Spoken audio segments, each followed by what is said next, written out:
Hey everyone, and welcome to Developer Team. My name is Jonathan Cottrell, and in today's episode, I'm going to be talking to you about the habits of good students. 3 things you can start doing today to become a better learner. We are always going to be students. This has become a theme of the show over the course of the last year and a half, and we can talk about it 3 times a week, and it still doesn't get old. We're talking about learning today. Today's episode is sponsored by a brand new sponsor, WooCommerce. WooCommerce is customizable e-commerce built on WordPress. We will talk more about what WooCommerce has to offer to Developer Tea listeners later on in today's episode, but I want to jump straight into our content first, the habits of a student. Specifically, 3 different habits that I want to share with you today that I think are going to be very easy, first of all, for you to adopt into your life and into your daily work, but they're also going to be incredibly impactful in the way you see your job, the way you see learning. It's kind of an amazing thing that we think, especially if you haven't been doing this very long, you think that learning is something that you do primarily in school, or perhaps something you do as a child, or maybe you're learning the language, and then once you get a job using the language, then you're no longer learning. But that couldn't be further from the truth. The most powerful thing you can do with your life each and every day is focus on learning. Becoming a great learner in the tech industry isn't just a fad or a catchphrase. It is what makes you relevant and hireable in this industry. It's what gets you hired. It can also be what gets you fired if you ignore it long enough. If you get passed up by knowledge that you should be gaining along the way because you decided that you're going to stop learning, then you may lose your job. I'm not trying to scare you off. I'm trying to inspire you to adopt learning as an everyday habit. I don't have to harp on this long because the signs of this are everywhere. If you aren't learning, you will lose your footing in software development because the whole industry will change faster and faster every day. So I want to share with you some of the habits of great learners. The leaders of any industry have these habits under their belt. There's a lot to learn from these, and this is only one piece of the puzzle, but these are 3 things you can start doing today that you can actually go and practically implement today to change the way your brain works when you are at your job, when you're actually working. And this is about integrating learning into your working process. So let's jump it straight into this first tip here. The first habit of a great learner: great learners take notes. Great learners take notes. Now, when you're taking notes, what does it mean to take notes? Well, I like to take notes handwritten on like a legal pad, okay? And I like for this legal pad basically to be trash paper, to be easily discarded if I wanted to. I don't like to pay a lot for my notebooks. I like to use something that's cheap. And the reason I like to use something that's cheap is because I don't want to be afraid to write on it. I don't want to be afraid to rip it out and throw it away and start back over. There's another important facet of a paper notebook, and that is that it's not digital. Now, this is not something that you necessarily have to adopt. I want for you to decide how you take notes best, but I like taking notes on physical paper by writing because I can easily draw. There's quite a bit of science to suggest that we remember things better when we spatially organize them. In other words, if I create my notes on the page and I put different parts of the notes on one part of the page, and then I put different parts of the notes on another part of the page, and perhaps I draw some kind of little doodle next to the notes, whatever it is. Doesn't matter what it is. I'm going to learn and retain that information better than if it was all presented to me in a linear fashion. And the reason for this is simple. Our brains remember spatial things much better than we remember linear things. So if you think about your childhood home, we've talked about this on the show in the past.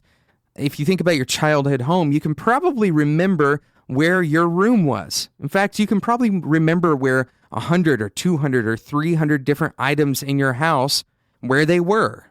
But if you tried to recite 100 or 200 or 300 names of, let's say, kids that you went to elementary school with, well, that's going to be a little bit harder, right? Because that information isn't presented spatially to you. It's presented in a different way. And this technique is used over and over by people who compete in memory championships. So that's one of the reasons, we got a little bit off topic there. That's one of the reasons why I like to use paper and pen to take my notes, is because I like to organize things in non-linear fashions. I also like to be able to draw charts. I like to be able to draw diagrams. I like to be able to connect things with lines that I otherwise, it'd be a little bit difficult, a little bit clunky to do that on my computer. Now, if you have a tablet, you can do something similar on a tablet. I also like to remove the context away from the screen, which is mostly just a preference, but I find that it helps me a little bit more if I'm actually active in this process, right? In other words, if my hand is moving, I'm activating a different process than if I'm typing. I'm activating a little bit of a different process than if I'm using a mouse. So it changes the way that I'm interacting with the information, even if it's just that small amount. And again, you can use a tablet, you can draw on a tablet, you can use whatever note-taking app it is that you use on your tablet and have some similar outcomes with that. But whether it's placebo or some other reason, I've found that when I take notes on paper, they tend to be more effective than when I take notes with some other kind of digital format. So that's habit number 1 of great learners. Take notes. Take notes. It's impossible to remember everything that you're hearing. It's impossible to digest the things that you are learning without actually getting them out of your brain in some way. Taking notes forces you to reformulate the information that you're taking into your brain, and it brings it back out so that later on in the future, you can look at what you learned. It's like a historical a picture of the learning process at work. That's what notes do for you. So start taking notes. I can almost guarantee you that you will see an immediate difference in the way that you think if you start taking notes. I have 2 more habits to share with you today, but first, I want to talk about today's sponsor, WooCommerce. Their brand new sponsor. Welcome to the Spec family, WooCommerce. We are so glad to have you. WooCommerce launched in 2011. It was acquired by Automattic last year, and it's now fully developed and supported by a distributed and global team. It powers over 30% of all online stores and is the world's most popular e-commerce platform. It's built on WordPress, and it's open source, and it's fully customizable. Unlike with out-of-the-box solutions, you can build a unique store to suit specific business needs. You do not have limits. That's the whole idea of open source. WooCommerce supports selling physical products and digital downloads, subscriptions, memberships, service and accommodation bookings, ticketing, and integrates with major payment gateways and e-commerce service providers like PayPal, Stripe, the Postal Service, and Royal Mail, as well as hundreds of local services. It is free to set up with no monthly fees, and there is a guided install for setup. With WooCommerce, you own your data forever. Now, I don't know if you've heard of these guys, Automattic, but they created a little tool called WordPress. So for Automattic to acquire WooCommerce, well, it's a pretty big vote in the right direction. If you are using WordPress and you need a commerce solution, then WooCommerce is your first option. Go and check it out, woocommerce.com. And when you get there, use the code DEVELOPERT. That is a promo code that gets you 25% off on woocommerce.com. DEVELOPERT, all one word, 25% off at woocommerce.com. Of course, that link and that code can be found in the show notes at spec.fm. Thank you so much to WooCommerce, and welcome to the Spec family. So we're talking about the habits of a student, or better put, the habits of a great learner. How do you become a better learner? That's what you're here listening to this episode. That's why you're here listening to this episode. That's why you listen to Developer T, is to become a better learner, because to become a better programmer, you must become a better learner. That's how all this fits together. And we said, number one, the first habit that I wanted to share with you today, great learners take notes. Number two, great learners dissect systems. Great learners dissect systems. I'll give you an example. The other day, I was working with a coworker, and we were working with some legacy code, and somebody had put in their PHP, they put the string with the word true in it. And some of you might see where this is going. I looked around and I found a string with the word false in it. And we all know that true and false are Boolean values. In pretty much every language, you can write true or you can write false. This isn't across the board, but most languages, you can write those without any quotations. They aren't a string. They're just a fundamental type. So I saw that this was kind of a weird thing to see in the code. It was a string that said true and a string that said false. Now, before we go any further, let me just say that is a bad idea. Don't write the string false, especially the string false, but don't write the string true either, and expect that those values are going to be reliable versions of Boolean values. But I wanted to check to see what PHP would do when I casted false, the string false, to a Boolean value.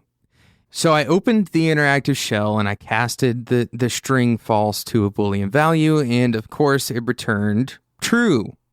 Some languages that would not necessarily occur. Some languages that value would return false. If you cast the string false to a Boolean value, it would evaluate that and say, oh, well, I know what you meant, right? I know that you meant false.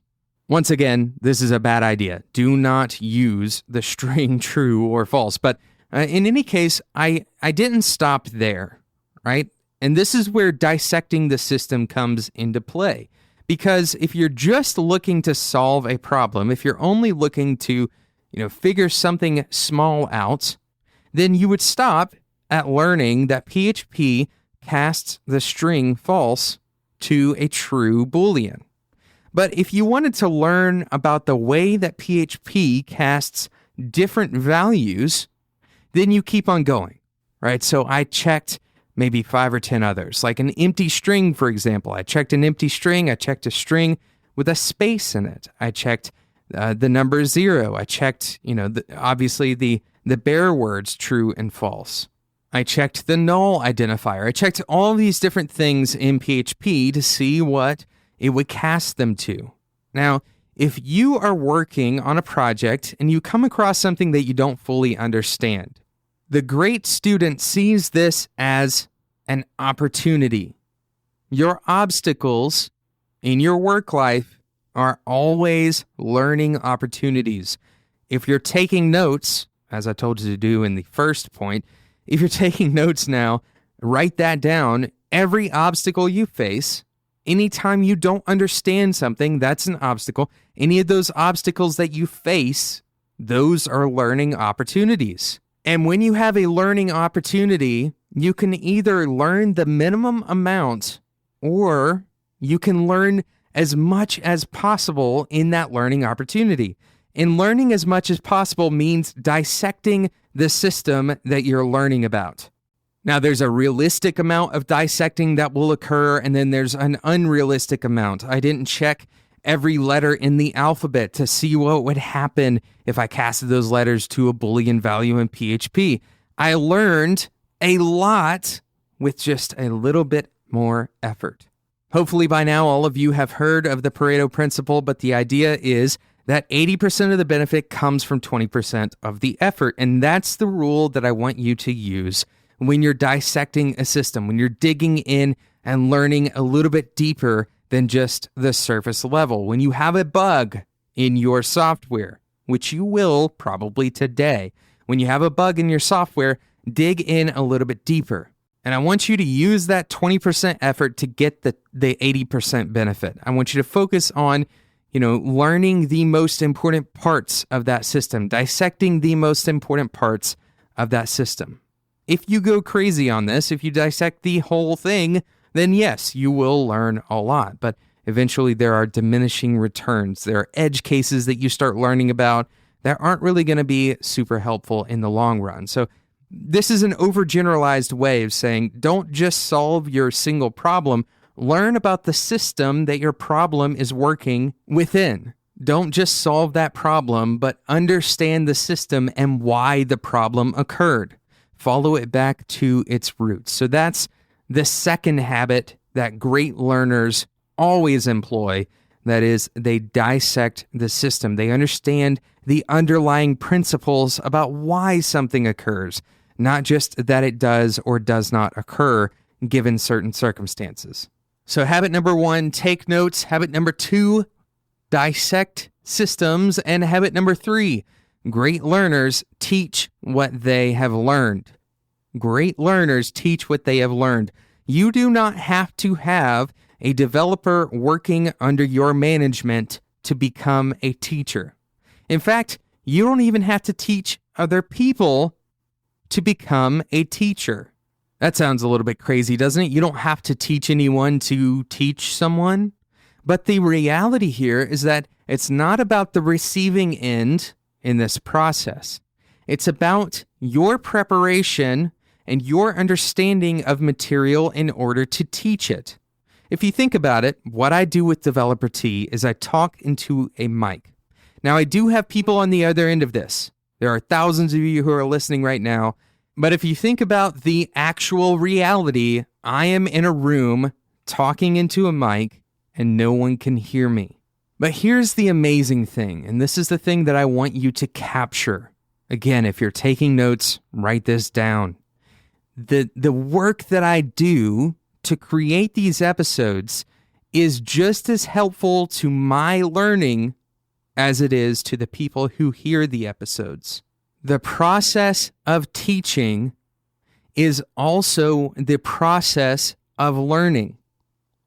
Let me say that again. The process of formulating content or formulating something into coherent thoughts and words that you can communicate to another person in a way that they now have that knowledge, that learning process for them is fundamentally connected to the teaching process for you.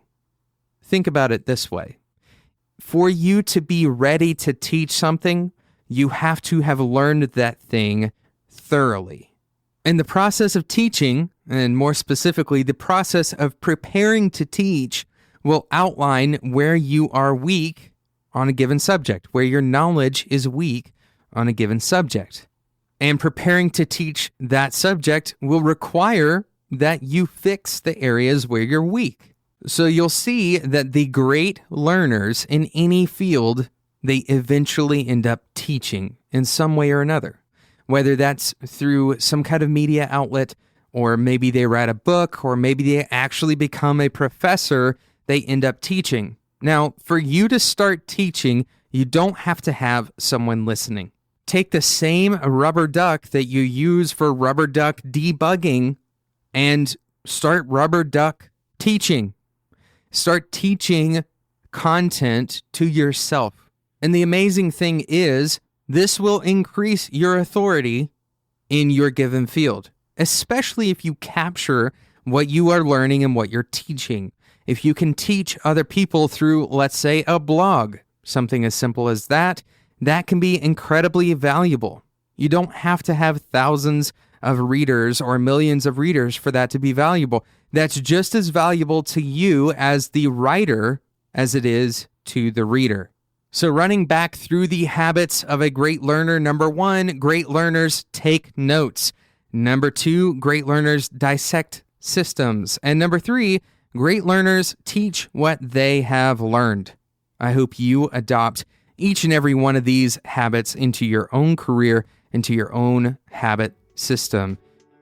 Thank you so much for listening. Thank you again to today's sponsor, WooCommerce, brand new sponsor to Developer T. Go to woocommerce.com and use the code DeveloperT at checkout to get 25% off. WooCommerce is the customizable e-commerce system built on top of WordPress. Check it out, woocommerce.com. Thank you so much for listening. Make sure you subscribe so that you don't miss out on any future episodes of Developer T. And until next time, enjoy your tea.